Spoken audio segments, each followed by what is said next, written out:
Hello everyone, welcome to G-Centric. So in the recent trend series, दोस्तों आज हम start कर रहे हैं सीक्वेंशियल सर्किट्स का डिस्कशन.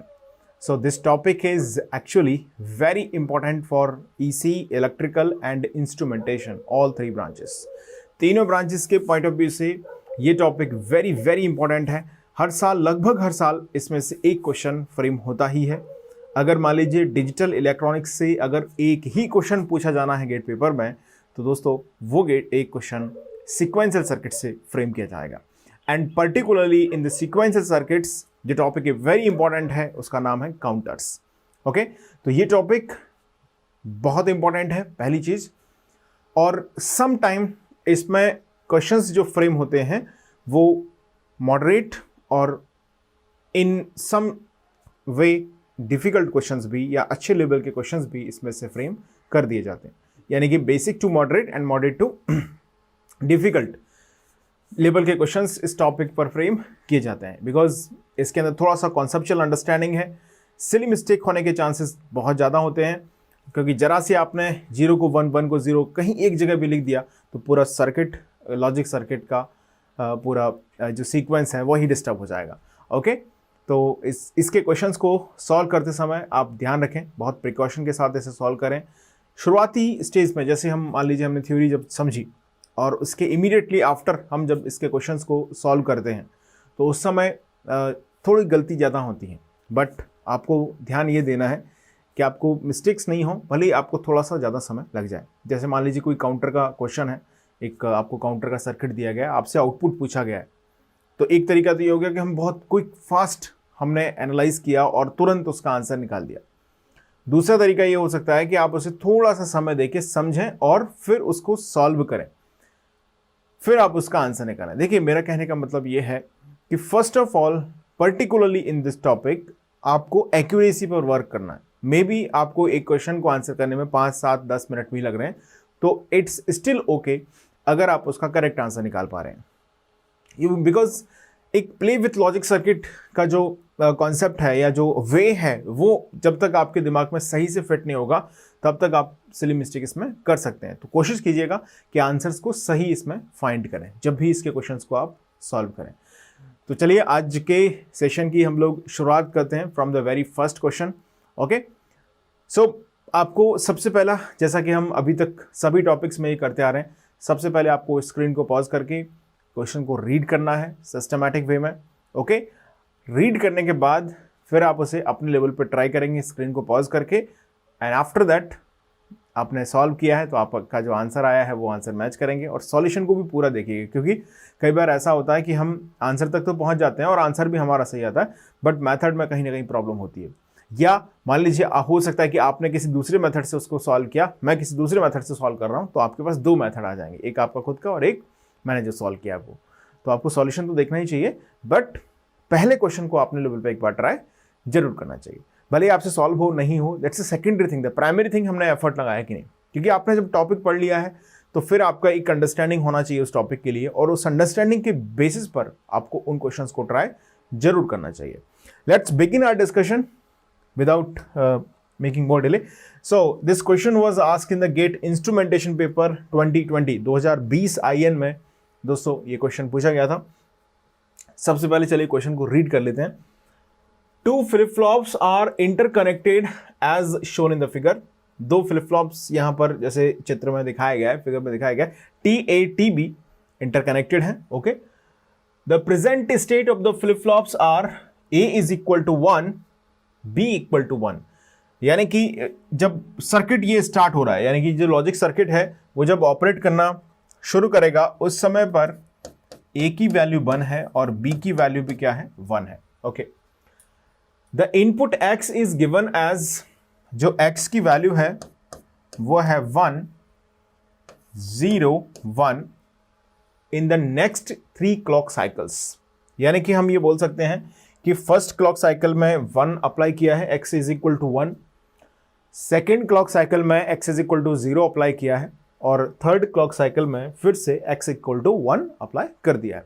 ओके, ऐसा स्टेटमेंट में मेंशन है. इन द नेक्स्ट 3 साइकिल्स, अगली 3 साइकिल्स में इस तरह से जो X की वैल्यूज हैं वो यहां पर अप्लाई की गई हैं.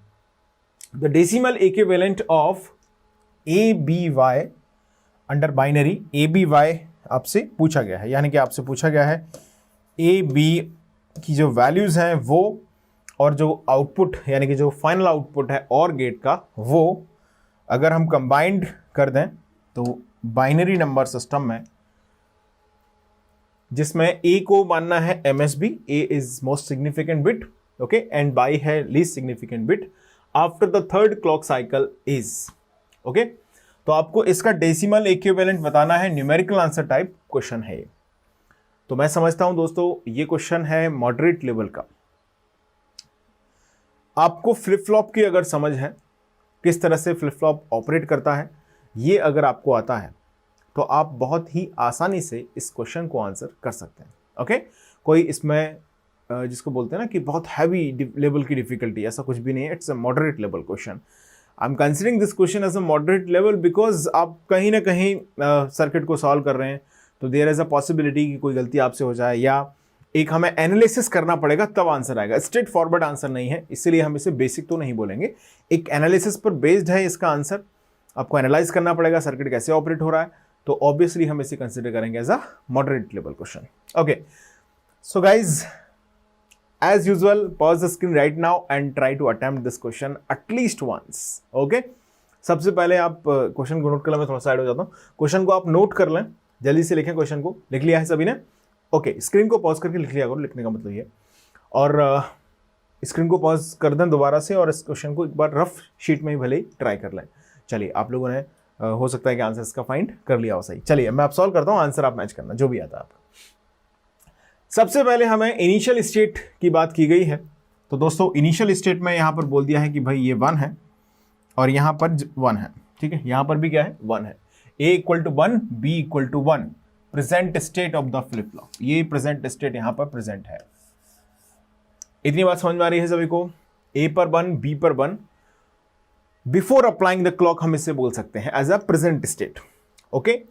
अब हमें एक्चुअली दिलचस्पी है यहाँ पर किस चीज में? A, B, Y की वैल्यूज में। सो मैं एक टेबल इसमें बना लेता हूँ, ठीक है। टेबल से थोड़ा सा हमें एनालिसिस करना हमारे लिए इजी हो जाएगा।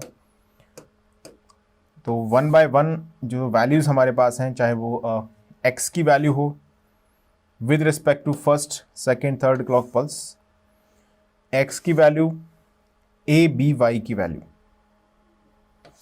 Okay, A, B and Y। So यहां पर मैंने रखा क्लॉक को, यहां रखा x को, यहां A, B, Y। तो जब हमने क्लॉक यहां पर अप्लाई नहीं करी है तो उस समय पर हम ये मान सकते हैं कि जो AB की इनिशियल स्टेट है उसकी वैल्यू रखी गई है 1, ओके। और A, B 1, 1 है तो Y को भी हम 1 बोल सकते हैं, ठीक है। X कुछ भी हो कोई फर्क नहीं पड़ता, डोंट केयर में, ओके। चलिए, अब हमें ये जानना है, जैसे हमने फर्स्ट क्लॉक पल्स अप्लाई की तो यहां पर क्या होने वाला है। बिजली चमक सकती है ना, आसमान गिर सकता है, क्या हो सकता है? देखो, देखिएगा, फर्स्ट क्लॉक पल्स आपने अप्लाई की, very first clock pulse. First clock pulse पर यहां पर जो इनपुट है यानी कि x की वैल्यू है वो 1 है। सेकेंड क्लॉक पल्स पर इसकी वैल्यू क्या है? 0 है।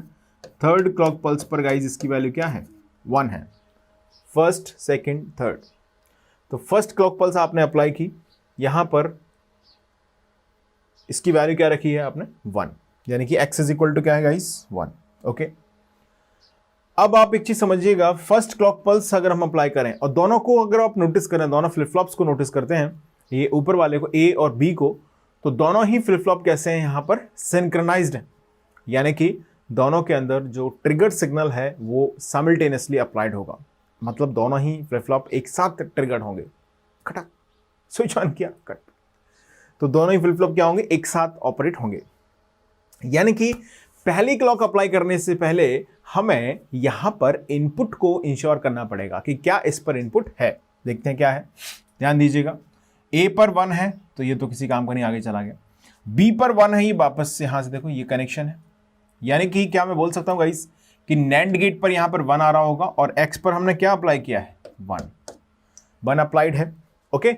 अभी फर्स्ट क्लॉक पल्स हमने अप्लाई नहीं करी है, आप चाहें तो इसको नहीं यूज करें। अभी हम फर्स्ट क्लॉक पल्स कब अप्लाई करेंगे? जब टीबी पर इनपुट हम पता कर लेंगे कि क्या इनपुट अवेलेबल है। जैसे पहली क्लॉक अप्लाई की वो इनपुट प्रोसेस हो जाएगा, सिंपल। तो गाइज यहां पर भी 1 है, यहां पर भी 1 है, बहुत बढ़िया। नैंड गेट के दोनों इनपुट्स पर 1 है, 1 पर नैंड गेट क्या देता है? 0। ओके 0। अच्छा यहां पर जो दूसरा फ्लिप फ्लॉप है बी, उस पर x is equal to 1 applied है, यस और no? Yes, x is equal to 1, यानी कि टीबी पर x डायरेक्टली अप्लाइड है। ओके हमारे पास टी ए फ्लिप फ्लॉप पर 0 है, टी बी फ्लिप फ्लॉप पर क्या अप्लाइड है? 1 अप्लाइड है। Okay alright. अब आपने पहली क्लॉक पल्स अप्लाई करी, मतलब इन दोनों फ्लिप फ्लॉप को हमने ट्रिगर दिया। पहली क्लॉक पल्स अप्लाई करने का मतलब क्या है दोस्तों? हमने दोनों flip flop T A T B इनको कर दिया है ट्रिगर। अब ये इन पर जो भी इनपुट है वो ये एक्सेप्ट कर लेंगे। टी ए पर क्या है बोलो? 0 है। अच्छा टी बी पर क्या है? 1 है। अब याद करो टी फ्लिप फ्लॉप पर जब हम 0 अप्लाई करते हैं तो आउटपुट पर क्या होता है? वही बना रहता है जो है ना, QN प्रीवियस स्टेट बनी रहती है नेक्स्ट स्टेट पर, अंडरस्टूड है। और जब हम टी फ्लिप फ्लॉप पर 1 अप्लाई करते हैं तो प्रीवियस स्टेट टॉगल हो जाती है, मींस 1 है तो 0 हो जाता है, 0 है तो 1 हो जाता है, बिल्कुल। तो guys T A flip flop में 0 अप्लाई किया, मींस क्या मैं बोल सकता हूं? ए पर 1 बना रहेगा, एग्जैक्टली। ओके टी बी पर 1 अप्लाई किया है, मींस बी पर जो भी है वो टॉगल हो जाएगा। टी फ्लिप फ्लॉप के दो ही काम है, या तो आउटपुट को वही का वही बने रहने देना या उससे टॉगल कर देना, मींस 1 बिकम्स 0 हियर, तो बी पर हो जाएगा दोस्तों 0। ओके अच्छा a equal to 1 b is equal to 0, ये एज अ इनपुट एक्ट करेंगे फॉर और गेट। अच्छा और गेट पर a is equal to 1 b is equal to 0 apply किया तो y पर क्या जनरेट होगा? और गेट है भैया, 1 जनरेट होगा। ऑलराइट चलिए फर्स्ट क्लॉक पल्स कंप्लीट हो चुकी है।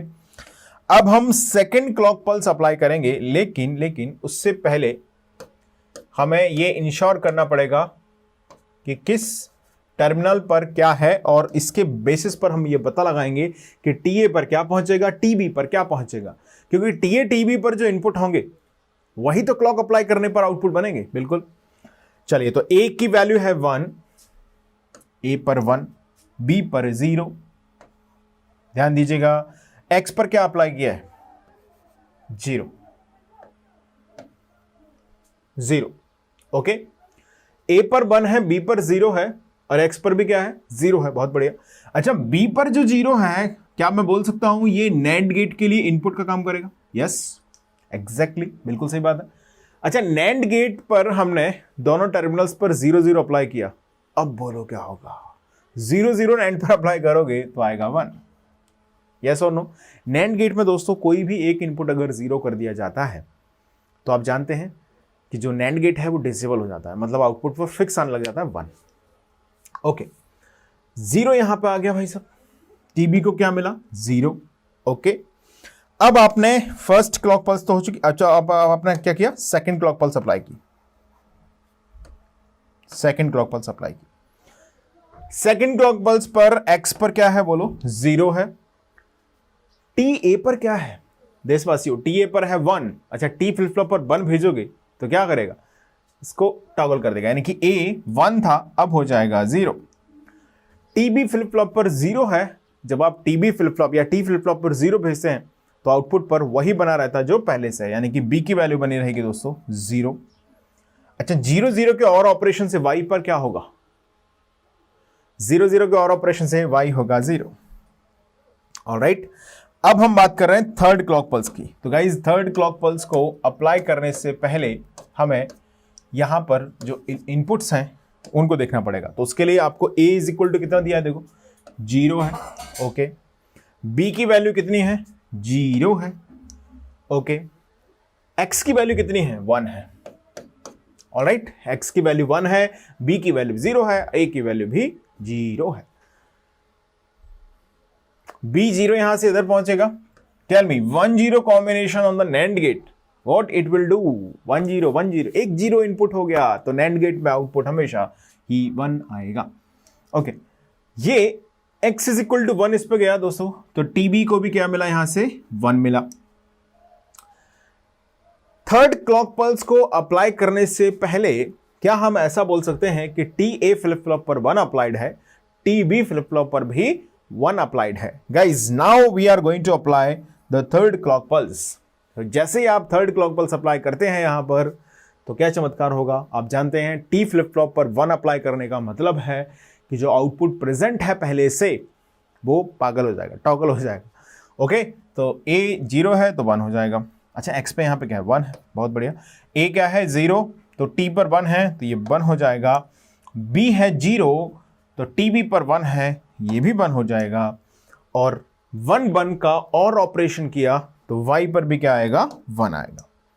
तो guys third clock pulse complete होने के बाद यही बात की गई है इसमें।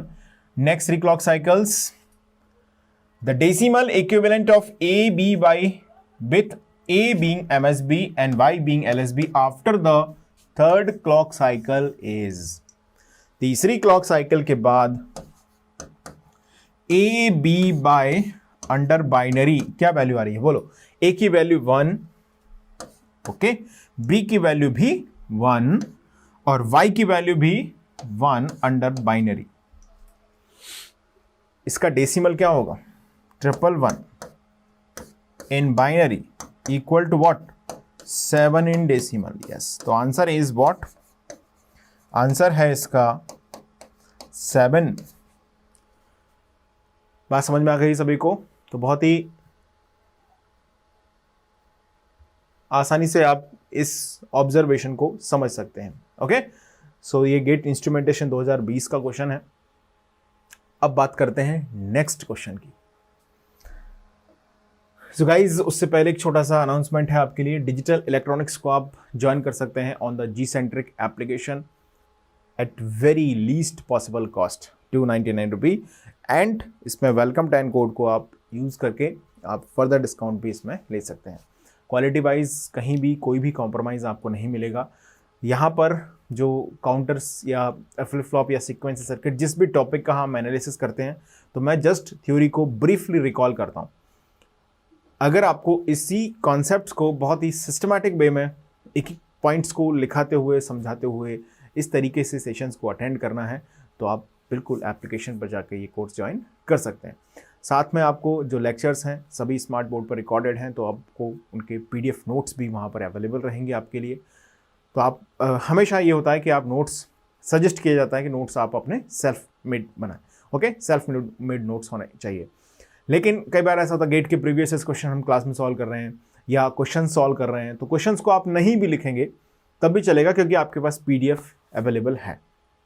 तो थ्योरी को आप लिख लें, थ्योरी का एक नोट्स बना लें, बहुत बढ़िया सा रजिस्टर जिसमें थ्योरी लिखी हो, और जहाँ थ्योरी कंप्लीट हो रही है वहाँ पर क्वेश्चन डिस्कशन करके एक छोटा सा पॉइंट लिख दें आप, और उस क्वेश्चन डिस्कशन का PDF का जो पेज नंबर है वो लिख दें वहाँ पर। तो जब भी आप रिविज़न करने बैठेंगे तो नोट्स आपने पढ़ लिए, जैसे ही वहाँ पर क्वेश्चन डिस्कशन मैंने कराए हुए हैं क्लास में, तो वो क्वेश्चंस आपने नहीं लिखे हुए हैं, लिखने की जरूरत भी नहीं बहुत ज़्यादा, तो आप सीधे PDF के पेज नंबर पर जाएं और वहाँ पर जाके आराम से उन क्वेश्चंस को वहाँ से रीड करें और उनका रिवीजन कर लें। थ्योरी को जरूर लिखें, थ्योरी के नोट्स हालांकि वहाँ पर अवेलेबल हैं, नोट्स आपके लिए PDF नोट्स भी इसमें अवेलेबल होंगे कंटेंट में अगर आप जाएंगे तो। ओके, तो नोट्स भी रहेंगे और लेक्चर्स भी होंगे, बहुत सिस्टमैटिक वे में सब्जेक्ट को कंप्लीट कराया गया। ओके, तो वो आप नोट्स आपके पास अवेलेबल हैं in the form of PDF, but still classroom notes हैं, बिल्कुल बोर्ड पर पढ़ाए हुए नोट्स हैं, लेकिन वो नोट्स आपके लिए तब तक यूज़फुल नहीं होते जब तक आप उनको सेल्फ मेड नहीं करते हैं। ठीक है, तो आप क्लास अटेंड करें, बहुत सिस्टमैटिक वे से नोट्स बनाएं, पहले दिन से क्लास में जो भी पढ़ाया जा रहा है उसको तरीके से लिखें। ओके, रिवीजन करें। रिवीजन का बहुत महत्व है, बहुत ज़्यादा इंपॉर्टेंस है रिवीजन की गाइस। आप कुछ भी पढ़ लें, उल्टा सीधा ABCD से लेके पूरा Z तक पढ़ लें आप। ओके, और अगर आप सब्जेक्ट्स को रिवाइज नहीं करेंगे, सिस्टमैटिक वे में आप अरेंज नहीं करेंगे माइंड में, तो उस 180 मिनट के जो टाइम इंटरवल आपको दिया जाएगा फॉर द पेपर, वहाँ पर आप उनको प्रॉपरली रिकॉल नहीं कर पाएंगे। आपको याद आती रहेंगी चीज़ें, भूलते रहेंगे, याद आती रहेंगी, गलतियाँ बहुत होती रहेंगी। तो इस चीज़ का बहुत ध्यान रखिएगा। You have to be revise every topic, every subject in very proper way, not only digital electronics, कोई भी सब्जेक्ट आप पढ़ रहे हो। ओके, आपकी ब्रांच अगर EC है तो, या फिर आपकी इलेक्ट्रिकल है या इंस्ट्रूमेंटेशन है, सभी में ये वो है, एप्लीकेबल है ये बात कि आप कोई भी सब्जेक्ट पढ़ रहे हो उसका बहुत अच्छी तरीके से आप रिवाइज कीजिएगा। ओके, आपने जो भी पढ़ रखा है अगर वो रिवाइज्ड नहीं है, सिस्टमैटिक नहीं है, तो बिलीव मी एग्जाम में उतना एफिशिएंसी ही नहीं ला पाएगा वो टॉपिक। चलिए तो अब हम अगले क्वेश्चन की बात कर लेते हैं। तो ये आपके लिए छोटा सा अनाउंसमेंट था कि आप इसमें कंटेंट है, टेस्ट है, पीडीएफ्स हैं, ये सारी चीज़ें अवेलेबल हैं, बहुत ही अफोर्डेबल फ़ी के साथ अवेलेबल है। क्वालिटी वाइज कोई कॉम्प्रोमाइज़ नहीं है, मेरा फोटो लगा दो, मैं नहीं पढ़ा, तो क्वालिटी वाइज कोई भी कॉम्प्रोमाइज़ आपको वहाँ पर नहीं मिलेगा, डोंट वरी। चलिए अब बात करते हैं नेक्स्ट क्वेश्चन की।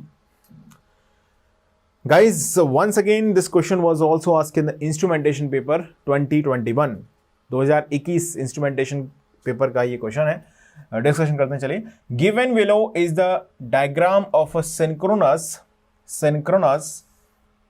sequential circuit with one JK flip-flop and one T flip-flop with their outputs denoted as A and B respectively. Okay, with JA is equal to A dash plus B dash. Okay, KA is equal to A plus B, TB is equal to A. Starting from the initial state AB equal to 0 0, the sequence of the states AB visited by the circuit is, आपको यहां पर एक synchronous sequential circuit बना के दिया गया है। Okay, इस सिंक्रोनस सीक्वेंशियल सर्किट के अंदर जो क्लॉक है वो सिंक्रोनाइज्ड है, यहां पर सिंक्रोनाइज्ड क्लॉक अप्लाई की गई है। ओके, और आपसे बोला गया है कि जो इनिशियल स्टेट है वो है A is equal to 0, B is equal to 0, और किस फ्लिप फ्लॉप पर क्या अप्लाई है वो भी यहां पर मेंशन है। ये देखो, TB फ्लिप फ्लॉप जो है, B तो इसका नाम है ना, जो T फ्लिप फ्लॉप है उसका इनपुट है A, जो JK फ्लिप फ्लॉप है उसका इनपुट है A डैश B डैश, और यहां पर है J पर है A dash B dash, A dash मतलब A bar complement of A obviously, और K है क्या है A प्लस B। अंडरस्टूड है? सिंपल बूलियन अलजेब्रा हम लगाएंगे और उनका एडिशन या जहां भी कॉम्प्लीमेंट एडिशन होना है वो कर लेंगे। ठीक है, ये दिया गया है और आपसे पूछा गया भाई आउटपुट यहां पर क्या जनरेट होगा। सीक्वेंसेस दिए गए हैं, 4 ऑप्शंस हैं, 0 0 1 0 0 1 1 1 0 0, इस तरीके से 4 डिफरेंट ऑप्शंस हमारे लिए यहां पर अवेलेबल कराए गए हैं। तो स्क्रीन को पॉज कर दीजिए और स्क्रीन पॉज करके फटाफट से इस पूरे क्वेश्चन को नोट कर लें। आप लिखिएगा, साइड में हो जाता हूं थोड़ा सा, मैं लिख लिया, सभी ने लिखा, नोटेड, कंप्लीट। चलिए अब आप एज यूजुअल ट्राई कर लिया होगा, आप सभी ने अटेम्प्ट किया होगा, कोई भी आंसर आ गया होगा। गाइज मैं कहूंगा this question is of moderate level difficult question. Okay, moderate level का डिफिकल्ट क्वेश्चन है। वंस अगेन वही है, इसमें एनालिसिस करना पड़ेगा आपको, और एनालिसिस के बाद आंसर आएगा। सिली मिस्टेक्स की संभावना थोड़ी सी है। ओके, गलती हम नहीं करेंगे, बिल्कुल नहीं करेंगे, but I would like to suggest you. सही, चलिए आगे बढ़ते हैं। हमें सीक्वेंस पूछा गया है। जो फाइनल आउटपुट्स हमारे पास जनरेट हो रहे हैं, particularly A dash B B dash, तो जो AB की प्रेजेंट स्टेट नेक्स्ट स्टेट है वो हम यहां पर डिफाइन कर लेते हैं। देखिए, with respect to clock pulse A B पर क्या अप्लाई होगा, ये हो गया क्लॉक A B। ओके, तो A B ही आपसे पूछा गया है, फाइनली क्या जनरेट हो रहा है A B पर। चलिए, इनिशियल स्टेट क्या बोला गया गाइस, 0 0, अब उनकी मर्जी जो भी बोल सकते थे, 0 0 0। ओके, अब हम ध्यान से सुनना, सिंक्रोनस सर्किट है। सिंक्रोनस सर्किट के अंदर अच्छी बात क्या है कि दोनों ही फ्लिप फ्लॉप, दोनों क्या मतलब 10-20 और भी होते, वो सब भी एक साथ ऑपरेट होंगे, साइमल्टेनियस ट्रिगर होगा इन सभी फ्लिप फ्लॉप्स में।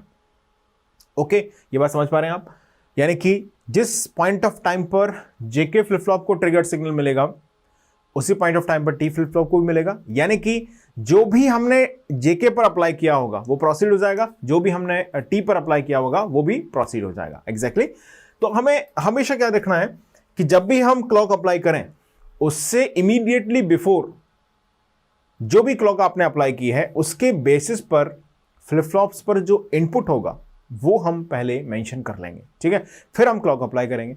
अब यहां पे देखिए, वेरी फर्स्ट क्लॉक अप्लाई करने से पहले यहां पर हमें ये एनालाइज करना है कि जो जेके फ्लिप फ्लॉप है उसका इनपुट क्या है, टी फ्लिप फ्लॉप है उसका इनपुट क्या होगा। देखिएगा, ए पर 0, बी पर 0, ए बार प्लस बी बार क्या हो जाएगा, बोलो, 1 + 1 क्या आएगा, 1। ए प्लस बी, 0 + 0 क्या आएगा, 0। यानी कि J पर अप्लाइड है 1, K पर अप्लाइड है 0, TB पर क्या अप्लाइड है बोलो 0, क्योंकि A इज इक्वल टू है 0। ये इनपुट अप्लाइड है। अब अप्लाई कर दो फर्स्ट क्लॉक पल्स। किस चीज का इंतजार है? फर्स्ट क्लॉक पल्स अप्लाई करते हैं, देखिए क्या होगा। देखिए क्या होगा। फर्स्ट क्लॉक पल्स अप्लाई कर दी, ट्रिगर मिल गया। JK पर 1 0 कॉम्बिनेशन पर JK जनरेट करता है 1, यानी कि A की वैल्यू हो जाएगी दोस्तों अब 1। ओके, T फ्लिप फ्लॉप जब 0 अप्लाई किया जाता है T फ्लिप फ्लॉप पर, तो वो प्रीवियस स्टेट को ही रहने देता है, यानी कि B 0 है तो 0 ही बना रहेगा। ऑलराइट, चलिए अब ये हो गया पहली क्लॉक पल्स का ऑब्जर्वेशन। अब हम बात करेंगे इसकी